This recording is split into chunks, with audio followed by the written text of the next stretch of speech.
네, 안녕하세요. 네, 안녕하세요. 문현진 멘토입니다. 예. 어떤 게 궁금하세요? 저 키스트 1,550원에 샀는데 요즘에 너무 등락폭이 막 빠르게 올라갔다가 막 내려와갖고 이게 팔라고 해도 팔 수가 없어갖고 이거 어떻게 해야 되나 싶어서요. 원래 그런 종목이에요. 아, 항상 제가 늘 말하지만 오토바이를 타놓고 이거 왜 이렇게 빨라요 하면은 그 뭐라고 해야 됩니까? 비행기를 타셔놓고 왜 이렇게 빨리 가요 하면은 그 뭐라고 해야 됩니까 도대체? KTX 타놓고 왜 이렇게 빨라요 하면 그 뭐라고 해줘야 됩니까? 아니 왜 그런 걸 모르고 타셨어요? 라고 이야기할 수밖에 없는 거잖아요. 그죠? 그러니까 네. 지금 말씀하셨던 그 내용이 되게 어이가 없는 내용들이에요. 아니 원래 그런 종목인데 지금 빠르다고 이렇게 한탄을 하시고 힘들어하시고 하면은 이거 뭐 어떻게 이야기를 해줘야 될까라는 생각밖에 들지 않아요. 원래 이 종목은 빠르고 원래 변동성이 심한 종목이다라고 보면 되고요. 키스트라고 하는 이 기업은 예전부터 변동성이 워낙 심해서 이런 종목들은 초보자분들이 사가지고 수익을 내거나 매매하시기에는 굉장히 버거운 종목 중에 하나입니다. 원래부터요. 키스트가 네. 뭔 기업인지 알고 계세요? 엔터주. 네, 엔터주고 지금 뭐 이렇게 드라마 제작을 하고 있고 뭐 이런 기업인데 이 기업이 최근에 이제 넷플릭스의 더글로리라던가 여러 가지 뭐 이제 컨텐츠들이 좀 잘 진행이 되다 보니까 살짝 올라온 경향은 있어요. 거기다가 SM 뭐 인수한다 하다 보니까 엔터주에 이렇게 바람이 불지 않을까 뭐 그런 이야기들 그런 것 때문에 기대감이 생기긴 했으나 그 기대감이 올라왔을 때 요 고점에 사놨으니까 당연히 변동성이 클 수밖에 없는 자리에 산 거예요. 이런 기업들 저점에 사서 장기 투자하겠다라고 생각했으면은 그 변동성을 조금 더 편안하게 즐겼을 텐데 이미 달리고 있는 시속 한 200km로 달리고 있는 그런 자동차에 갑자기 달려가서 올라타신 거라고요. 그러니까 아니 왜 차가 막 급브레이크를 밟고 뭐 빨리 올라가고 왜 이러는 겁니까? 라고 하면은 사실 할 말이 없는 거예요. 이해가 되셨어요? 예. 그래서 이런 기업들은 지금 변동성이 어차피 심할 수밖에 없다 보시면 되고 특히나 이제 요즘과 같이 지수가 막 오르락 내리락 막 변동이 좀 심하잖아요. 어제도 푹 빠졌다가 오늘 갑자기 급등 나오잖아요. 그죠? 예. 이런 시장에 얘들 요동칠 수밖에 없어요. 왜냐하면 사람들의 투자 심리가 쪼그라들었다가 갑자기 이런 거라도 사야 될까 싶다가 막 진짜 막 혼란스러워지거든요. 그래서 주가 변동은 심할 수밖에 없는데 조금 길게 본다면은 그냥 가만히 가지고 계시는 게 낫지 않을까 생각이 들고요. 비중이 좀 많으신 편이기 때문에 매도할 타이밍을 잡기가 영 어렵다 하면은 저는 한 10,000원대 이상에서부터는 그냥 매도를 한 절반 정도 걸어 놓으시는 걸 추천드릴게요. 비중이 좀 너무 많으세요, 이거는 좀. 아, 그냥 그냥 네, 그냥 걸어 놓으세요. 그냥 뭐 신경 쓰지 말고 걸어 놓으세요. 어저께고 뭐고 그냥 걸어 놓으세요, 그냥. 그냥 걸어 놓는 게 중요한 거예요. 이해가 되셨어요? 10,000원 이후부터요. 10,000원 이상이면 참 좋겠죠. 10,000원부터는 저는 그냥 매도를 걸어 놓는 게 어떨까 생각이 들고요. 비중을 절반 정도 줄이시길 추천드리고요. 요 기업은 결국은 6,000원까지 이렇게 내려갈 수 있다는 걸 과거의 흔적을 보니까 알 수 있잖아요. 그죠? 예. 그러면 6,000원까지 내려왔을 때 더 사면 되는 거를 굳이 여기서부터 10,000원에 30%로 들고 있을 이유가 사실은 없는 거예요. 그러니까 10,000원의 절반 정도를 그냥 매도 걸어 넣어가지고 어느 날 그냥 갑자기 급등 나와가지고 내 10,000원 정도의 터치가 된다면은 한 5% 손절은 괜찮잖아요. 괜찮아요. 네, 그러니까요. 그렇게 해서 비중을 먼저 줄이시길 바라겠고 조금 떨어지면 그때 다시 사는 게 어떨까. 그리고 이왕 엔터주라든가 이런 것들 투자하실 거면은 키스트라는 이 기업보다는 좀 더 안정적이고 조금 큰 기업들이 많아요. 그래서 저는 키스트보다는 다른 기업 투자하시는 게 어떨까라는 조언도 드릴 수가 있을 것 같네요. 아, 예, 알겠습니다. 근데 네. 그게 6,000원까지 진짜 또 떨어질 수 있나요? 주식은요, 이 종목이 그냥 0원까지 갈 수 있다 생각하면 돼요. 삼성전자도 지금 6만 원대, 5만 원대 왔다 갔다 하잖아요. 그죠? 그거 네. 2,000원까지 떨어진다 해도 아무 문제 없는 기업이고 아무 상관없고 그럴 수 있는 거예요. 그러니까 항상 안 떨어지는 거 아닙니까? 떨어지면 안 되는 거 아니에요? 라고 생각하는 그 태도 자체가 잘못된 거예요. 얼마든지 떨어질 수 있기 때문에 떨어질 거에 대한 대비를 해라라는 뜻인 거잖아요. 지금 비중이 많다는 것도. 예, 알겠습니다. 네, 그렇게 대응을 하시길 바랍니다. 고맙습니다. 예, 수고하세요. 네, 다음 상담 이어가겠습니다. 여보세요? 여보세요? 네, 안녕하세요. 문현진 멘토입니다. 예, 네. 예, 안녕하세요, 멘토님. 어떤 게 궁금하세요? LG화학 74만 4천 원에 10%거든요. 74만? 4천 원에 10%요. 근데 얼마 전에 제가 나오려고 그랬는데 그날 못 봐가지고 못 나왔거든요. 네. 뭐 제가 상담 방송을 진행하면서 뭐 나오려고 했는데, 팔려고 했는데, 살려고 했는데, 안 살려고 했는데, 이러려고 했는데, 이런 말 잘 안 들어요, 저는. 그런 말 하면 그냥 뭐 듣질 않아요. 대답도 잘 안 하고 제 할 말 해버립니다. 팔려고 했으면은 팔지 그랬어요. 나오려고 했으면 나오려고 했으면 나오지 그랬어요. 라고 저는 항상 이야기를 하거든요. 그래서 제가 상담을 할 때 보면은 내려가고 난 다음에 후회하지 말고 올라갈 때 파세요라는 상담 정말 많이 합니다. 올라오고 있을 때 제발 좀 파세요. 더 올라갈 걸 같다, 뭐 이럴 것 같다는 생각에 너무 휩싸이지 마시고 욕심내지 마시고 올라오는 도중에 매도하시는 게 정답입니다라고 말씀을 많이 드리거든요. 근데 이제 그러지 못했다라는 것은 어쩔 수 없어요. 지나간 일이고 엎어진 물이라고 생각하시면 돼요. 특히나 이 LG화학이라고 하는 요 자리가 어떤 자리인지 알았으면 나오려고 했는 데가 아니라 분명 반드시 나왔을 겁니다. 왜? 이런 자리가 어떤 자리인지 몰랐기 때문에 나오려고 했다가 더 가지 않을까라는 생각에 가져갔을 거예요. 저 같으면 무조건 팔았거든요. 왜냐? 네, 맞아요. 이런 자리가 우리가 흔히 말하는 저항과 지지라고 이야기를 해요.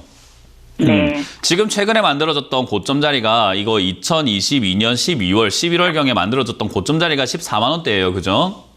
네. 그 자리까지 다시 올라오게 되면요. 저 자리에서 우리는 다시 올라갈 거라 생각하는 것이 아니라 아, 이 자리가 고점이구나. 최근에 만들어지고 있는 고점이고 사람들이 비싸다고 생각하는 자리구나. 그러니까 이 자리만 되면 사람들이 팔구나. 그러니까 떨어지는구나 라고 해석을 할 수 있는 자리예요. 그러면 다시 이게 74만 원까지 올라왔다는 것은 여기서 또 비싸다라고 사람들이 생각할 수 있으니까 내가 팔아야 되겠다라고 당연히 결정이 나야 되는 거예요. 그러니까 차트에 대해서 공부를 조금 하면 그런데 여기서 뉴스를 보고 현혹이 되면은 와 요즘에 2차 전지 관련주가 급등 나오니까 LG화학도 다시 가지 않을까? 에너지솔루션 지금 난리가 났으니까 이것도 가지 않을까라는 생각에 기대감에 차트를 보지 않고 해야 될 걸 안 하게 돼요. 네, 맞습니다. 그러니까 뉴스를 보지 마라, 뭐 차트를 보라, 뉴스를 보지 마라라고 하는 게 사람은 결국 어쨌든 주식은요 가격 가지고 매매를 하는 거기 때문에 가격이 주는 어떤 심리적인 요소가 굉장히 중요해요. 그래서 그런 뉴스를 현혹이 되면은 팔아야 될 자리에서 못 팔게 되고 사야 될 자리에서는 못 사게 되고요. 마찬가지로 또 사지 말아야 될 자리에서 막 사고 그래요. 그러니까 이 자리에 왜 샀는지 전 진짜 모르겠어요. 그냥 따라붙은 것밖에 안 되는 자리거든요. 그래서 LG화학은요 74만 원짜리 이 자리에서는 일단은 매도를 해서 만약에 여기가 돌파가 되면 그때 다시 사는 게 맞아요. 왜냐하면 그때 돌파가 되면 이제 여기가 저점이 되거든요. 네. 그러면은 74만 원 되면 사고 올라간 팔고 74만 원 되면 사고 올라간 팔고 이렇게 반복을 해서 수익을 내면 되는데 지금은 그 아랫자리에서 움직이고 있잖아요. 그죠? 네. 그럼 반대로 74만 원 되면 떨어지고 74만 원 되면 떨어지고 하는 자리예요. 네. 이거를 빨리 깨달아야 돼요. 그래서 위쪽으로 올라오면은 이제 이 자리가 저점이 되는 거고 아래쪽으로 내려가면은 아, 이 자리가 고점이 되는 거구나. 그럼 난 지금 고점이 될 수도 저점이 될 수도 있는 자리에서 아래쪽에 있는 타이밍이니까 고점이겠구나 생각하고 74만 원이 되면은 더 가겠지가 아니라 뭐 해야 된다고요? 매도요. 그럼요. 그럼 끝난 거잖아요. 그럼 뭐 팔아야 되는데 뭐예요? 이게 뭐가 중요합니까? 그럼 최근에 이제 다시 또 올라와서 74만 원 정도 올라와서 다시 또 이 75만 원을 뚫고 가지 못하면 뭐 해야 될까요? 75만 원 뚫으면 제가 좋다고 했는데 뚫지 못하면 뭐라고 했죠? 이 자리가 고점을 했습니까? 저점을 했습니까? 고점이요. 그럼 뭐 해야 돼요? 매도해야죠. 그럼 또 팔라고 했는데요 라고 상담할 필요가 있습니까? 없습니까? 안 하죠. 네, 그 다음번 올 때는 여기 75만 원 못 들어오면 네. 매도하시고 나중에 떨어지면은 이 흐름 따라가지고 65만 원대 다시 사시던지 아니면 75만 원 안전하게 뚫고 난 다음에 떨어지면 75만 원대 다시 사면 돼요. 그렇게 매매하면 되는 네. 거예요. 멘토님 그러면 74만 원은 올까요? 그러면? 그걸 제가 어떻게 합니까? 지금 이 자리에서 지수가 빠지면 그냥 그대로 밀려 내려가는 거죠. 네. 그러니까 그런 두려움과 그런 리스크들을 감안하고 싶지 않다면 지금 매도하셔야 돼요. 대신에 리스크를 감안하지 않으면 여기서 올라가는 그런 어떤 수익과 기회도 놓치는 거예요. 그러니까 주식은요 리스크를 감안하고 주식을 하는 거잖아요. 그죠? 네. 그럼 떨어질 거 각오하고 사서 들고 가는 게 맞는 건데 무조건 74만 원 본전 올까요? 라는 그 확실한 대답을 원하시는데 저는 그런 대답 해주는 사람은 아니잖아요. 그죠? 네. 그러니까 그렇게 우리가 막 점쟁이처럼 맞추려고 하지 마시고 떨어질 때 어떻게 할 건지를 정해놓으세요. 떨어지면 지난 저점 69만 원 무너질 때 손절하면 될 것 같습니다. 그래서 떨어지면 손절하신다 생각하고 떨어져도 내가 장기 보유 한번 해볼래요 라고 한다면 사실 이 종목을 50만 원짜리가 이제 차트상으로 저점이니까 저기까지 빠지면은 그때 매수를 해서 장기 보유라는 게 맞는 거겠죠. 그러니까 지금 이 자리는 사실 사서는 안 되는 자리예요. 왜 사서 고생을 하고 계십니까? 저는 이해가 전혀 안 됩니다. 그래서 저는 가지고 하시다가 69만 원 무너지면 손절하시는 게 좋겠고 75만 원 뚫으면은 그 이상 상승이 나올 수 있기 때문에 뚫으면 가져가자. 그러니까 보고 대응하라라는 전략을 드리는 거지. 본전 옵니다. 75만 원 뚫습니다. 69만 원 내려갑니다라는 확정을 짓는 게 아닙니다. 보고 대응하시길 바라겠습니다. 네. 고맙습니다. 네, 감사합니다. 네. 다음 상담 이어가겠습니다. 여보세요? 네, 여보세요. 네, 안녕하세요. 문현진 멘토입니다. 네, 안녕하세요. 네, 어떤 게 궁금하세요? 휴린 로봇이요. 휴림 로봇이고요. 매수가랑 비중이요?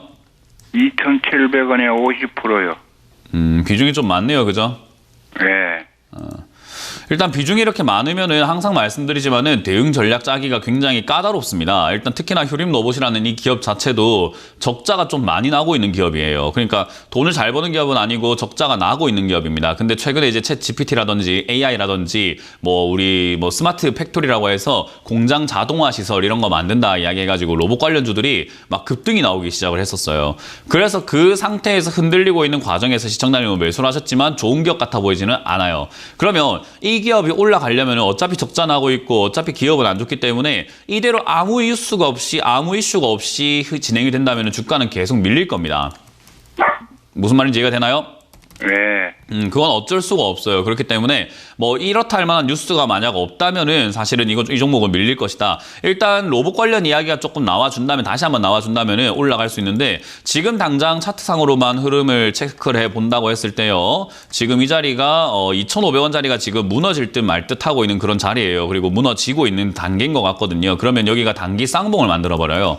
그러면 이런 급등하고 난 다음에 차트 모양은요. 업황이니 시황이니 전망이니 이런 게 중요하지 않아요. 왜냐하면 이 기업은 지금 적자가 나고 엉망진창이기 때문에 엉망진창인데 주가만 급등 나온 걸 산 거예요. 그러니까 업황, 전망, 기업 가치 이런 건 별로 쓸모가 없는 이야기들이 되는 거고 오로지 차트로만 대응을 해야 되는 거예요. 그렇기 때문에 차트로 봤을 때 이 쌍봉 만들고 빠져버리게 되면 2,000원까지 또는 1,800원까지 밀릴 수 있는 자리입니다. 그러면 시청자님 매수가까지 올라오려면 힘이 좀 많이 필요한데 그렇게 나오기에는 조금 힘들지 않나? 라는 분석을 해볼 수 있어요. 그 말을 결국 무너질 때 비중을 줄이셔야 되는데 그게 이제 오늘 내일 중이나 이번 주 중일 것 같아요. 2,400원 무너지면 저는 비중을 억울하시겠지만 절반 정도라든지 전량까지는 아니더라도 한 3분의 2 정도까지는 비중을 줄이셔야 그 다음을 도모할 수 있다라고 말씀을 드리고 싶네요. 그래서 2,400원이 무너진다면은 비중을 좀 줄이시는 게 어떨까라는 의견을 드리고 싶습니다. 물론 비중을 안 줄이고 가서 밑으로 내려갔다 갑자기 급등 나와서 올라갈 수 있겠지만 그런 예상치 못한 어떤 도박을 하고 싶진 않네요, 저는. 그래서 안전하게 하려면은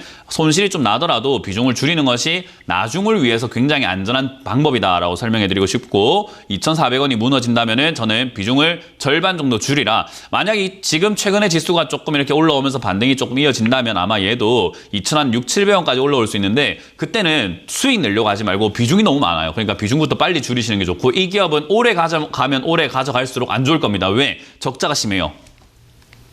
네, 알겠습니다. 그래서 저는 이 종목은 빠르게 단기적으로 대응을 짜셔가지고 매도하시길 바라겠습니다. 핸드폰으로 이런 문자나 전화를 받으셨나요? 카카오톡에서 이런 채널을 보셨나요?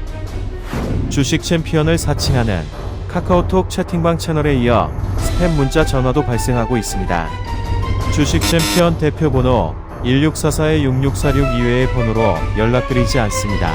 유의해 주시길 바랍니다. 타 번호로 연락을 받으신 분들은 즉시 차단해 주시길 바라며 피해가 발생하지 않도록 각별히 주의 바랍니다.